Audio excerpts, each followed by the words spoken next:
Hello and welcome back to the She Gallery Show. Thank you for being with us today. Thank you for being with us, Joan. Thank you for having me. Oh man, today is such a special day. Today is the last segment of the season, of season 3. Can't thank you guys enough. Can't thank Can TV enough. Can't thank our guest enough for joining us. This entire season has been overwhelming, inspiring.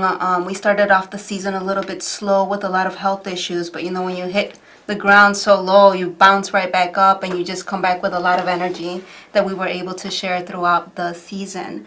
And tonight we are here saving the best for last. I'm just completely honored to have Ms. Joan Schenk here with us today. And for those of you who do not know who Joan Schenk is, you will be completely inspired by the time we conclude the show. And please remember that you are live with us today as well. And you can call us and join in the conversation. You can always reach us at sharinghisenergygallery.net. That is our website where you can find all of our previous guests and catch all of our previous segments. You can always email us, and you can always give us a call when you want to, if you want to get involved, if you have a story to share. We will be back on next season starting the summer. So we're looking forward to that as well. Now, Ms. Joan Schenk is an amazing woman. You have been an educator for many, many years. In 1996, after you retired, after teaching for 34 years, you continue to teach anyway. And you've continued to inspire yourself, and you've continued to work. And through these accidents of life, of just staying true to yourself, you've come across so many great opportunities. You said, I have this idea. I think I'm going to go ahead and send it to this magazine, and not knowing that you were actually going to get paid and that there were contracts and that they were going to publish your ideas and later be found in books. And then when you got bored with something, you moved on to jewelry. Didn't know that you would end up, in New York working with some of these great, great models in the 80s.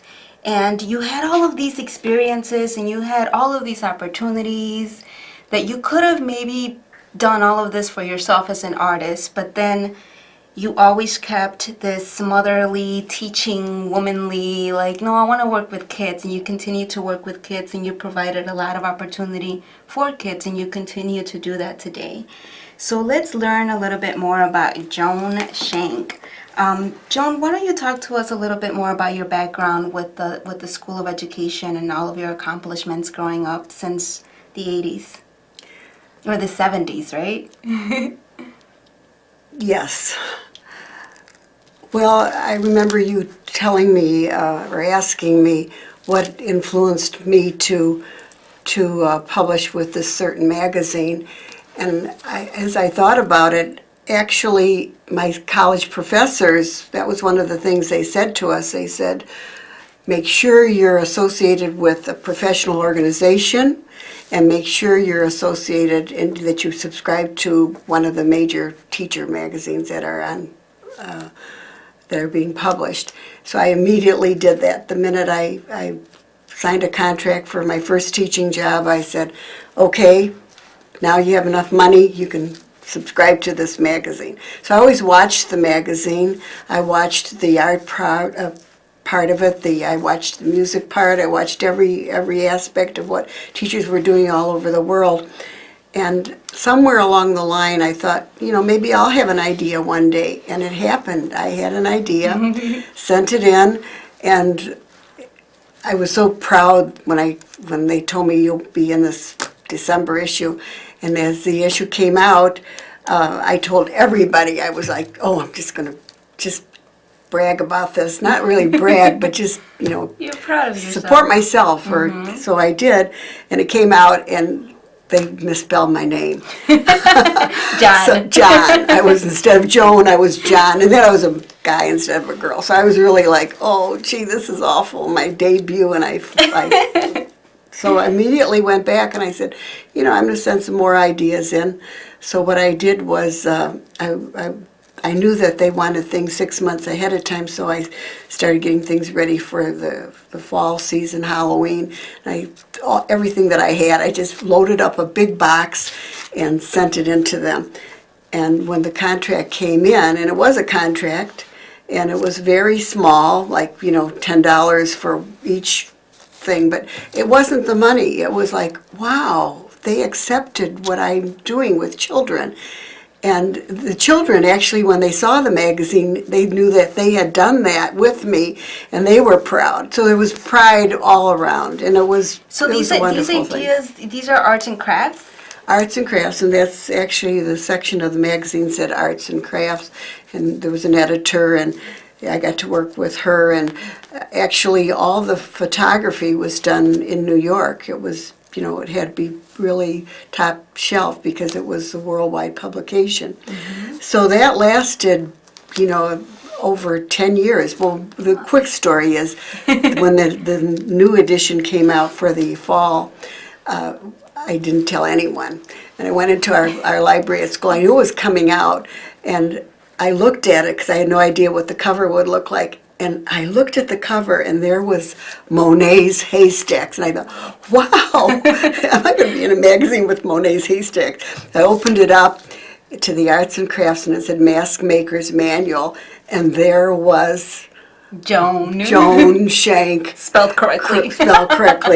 And it was just a really incredible experience. Pride and hard work and kind of a reward for, not giving up, that I tried again. So anyway, at that point, I kept sending things in. I was on a high at that point, and for another reason that maybe some more of my ideas will be out there for other teachers to share. So over a 10-year period, I was on almost every month, every other month. In fact, before I came today, I was looking through some of the editions that I kept, and I talk about one theme like Thanksgiving and turkeys. Well, I must have made 150,000 turkeys, and I mean, there they all were today, and I was going to bring them in and show you all the turkeys, even though it's, another season. But anyway, it was a wonderful career, and out of that came 5 books, Artfully Easy, the big book of arts and crafts, month to month, and there were three books in that series of ideas. And I wasn't the only one in there. There were other great educators around the country, actually, who sent their ideas in. But it was really wonderful, a wonderful experience. So that was that part of my life. And did I ever publish after that? No, but if you want to really, you can look it up on the internet and find where they're available. They're still out there. Okay, so then you're working with sending these ideas in, and that's wonderful. And then you also move into making jewelry at one point. But aside from selling your ideas or publishing your ideas or being creative, you're a teacher, and then you also or talk to us a little bit how you got into the jewelry making process. Well, that happened right after when I ceased doing the publishing. And it was a time in my life where I had lost two very dear family members and in succession. And it was just a really difficult time. And at the time, I was actually working with art therapy, and I realized I needed art therapy myself, and I thought, well, I'll work at the local hospital and work with people with art therapy. And then when I got into it, I thought, nope, this isn't what I need to do after a full day of teaching. I need to do something that's more fun and leisure type. And a friend of mine actually was doing jewelry, and she said to me, why don't you try jewelry? And I said, well, yeah, I love fashion. I study fashion merchandising, but I really will have to think about it more. And I gave it a thought and followed her footsteps to the Apparel Mart in Chicago, and this is some of the jewelry that some you of the made jewelry here. that I created. That's beautiful. You want to talk to us really quickly about some of these pieces and what they mean to you? Well, if you take a good look at this one, it's a J for Joan. So what I did is I actually worked around the three people in my life that I was close to myself, my mother and my daughter.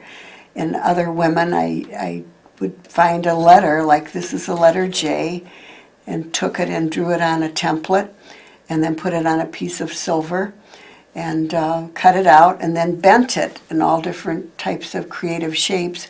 But I did something very different. I drilled holes in the metal, and then I took wire and twisted the wire, and then actually enclosed not enclosed, but I call it bonded them into this new design. So you have two designs here. You have the outside design of the shape of the piece, and then you have the stone, and then you have this other design created by the wire. Mm-hmm. So that was a big success, especially in New York, and that launched me into the jewelry business without any business background at all. Mm-hmm. So I did that for the next 5 years of my life and had an incredible experience with it. Mm-hmm. But I did not have the business background, and the finances to keep it going. It takes an enormous amount of time, effort, and actual backing, mm-hmm. financial backing to continue in fashion. Yeah, I bet. But congratulations for all of your achievements. What a great honor. So another thing that you've done, you always kept your love for books and the literature and working with children. You also had a show similar to what we're doing here, where you were always reading, and you always had these people such as Rahm Emanuel and others reading your books. Do you want to talk to us a little bit about that experience? Well, that came about, books have been in my life since I was born. Because you were also a huge librarian. Let's talk a little bit about that. You want the librarian part. Okay, books were always important. And after teaching art for many years, I went back to teaching for Chicago Public Schools. And they said, we want you to do art. And I said, I'm sorry, but I can't do art anymore. I want to do something different. And they said, well, what do you want to do? And I said, well, I think I should go back to my library background and do some work with books. And so they immediately became a librarian, and the hierarchs in my department said, you have to do our TV show, Chicago Educator. Well, so I had no idea what it was all about, and they called me one day and said, come over to our department and bring some books with you. And it was kind of amazing. I just stuck my hand into the bookshelf, and out came a book. I said, wow, this looks great. I mean, every book to me is great, but this is really great. And I thought, this is one. So I actually picked 3 books out, took them over, and showed them what I had and told them what I would do with it, and they loved it. So actually, Rahm Emanuel came on, and the book was named A is for America, and I'm very proud to say I'm an American, and he was too, and it was early in his career before he actually was chief of staff. It was right before, I guess, he was running for Congress, and he read it, and I introduced him. I was introduced by the 4 weathermen from the 4 major stations, and then I told about the book, and then he came on and read it. And I was so impressed with him. I was impressed with his delivering not just the story form of the book, but how he interacted with the children that were right in front of him. Mm-hmm. And from that day on, I was a really big fan of Rahm. And I still am, and I consider him a good mayor, a great mayor. That's awesome. So you had this experience where you were able to continue to work with kids, continue to work with libraries, and then you hosted this own show where you picked a book and you had these people read it and discuss it, and everybody got to share this, and later come back to you in life and say, wow, we saw you, that's amazing. Something that at the time you were not even thinking about. You weren't even thinking like, oh, I'm going to be on TV. You could care less. You didn't care how you were dressed or whatever. You went in and it was all about reading and having this message. And that's something to really admire. And then you took a lot of risks in your career. And then you changed everything that you were doing and you became an entrepreneur. Can you please talk to us about that experience and what changed your entire life? I don't think my entire life changed at one particular point. the business sense brought me into the real world of now, you really have to have a better plan with whatever you're doing. And you have to know more about business. You have to know more about the people you're working with. I had worked with children my whole life, and here now was working with the adult world. And I had to surround myself with people that gave me guidance and helped me, not with financial planning, but helped me with what I was going to face.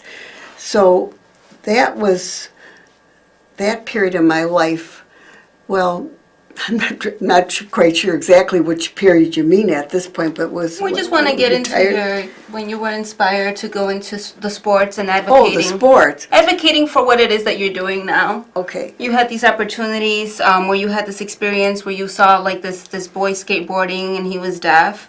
And yes. Something, or at least that's where I gathered that this experience shaped you to become an entrepreneur and work with children in sports and graffiti and BMXing, and where the respect lays, or the difference of the respect. There's a lot of funding for other sports, for football, for basketball, for all of these sports that bring in a lot of funding to these universities, which, I won't sidetrack too much, but they're big monies, and these schools are protecting these type of students greatly to continue to get funded. And then you have these other students or these other children that are practicing sports such as skateboarding, BMXing, and these sports that are maybe not so respected, right? Right. Well, I love sports, and I was raised with just the traditional baseball, football, basketball, whatever.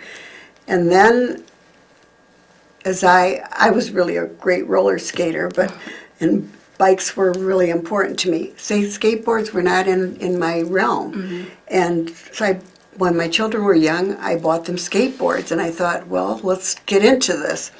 And then I was asked to go on a tour with biking, blading, and boarding, and I had no idea what I was going to see. And when I got to the event, I looked around and I watched these young people doing incredible tricks and not even a performance. I don't think they realized it was a performance. They realized it was a challenge. And I saw a young deaf boy doing skateboarding, and I looked at him and I saw this pride on his face, and I thought, he found his sport. This was not going to be a guy that's going to be on some team, but he found something that he was proud of doing and he could excel at. Then I saw another guy, and I heard the announcer say, he's from Chicago, and I thought, oh wow, he's my hometown. So I went up to him, and he had a he had a box of cereal, and he was popping the cereal as he was on a bike. And I said to him, oh, you're from Chicago. And I said, tell me, how'd you get here? And he said, I drove. And I said, well, where did you stay last night? I didn't meet anybody and he said, in my car. And I said, oh my gosh, you're in your car? He said, well, I'm a student, and my parents really are kind of reluctant for me to do this. And I said, what do you do? And he said, I do flatland biking.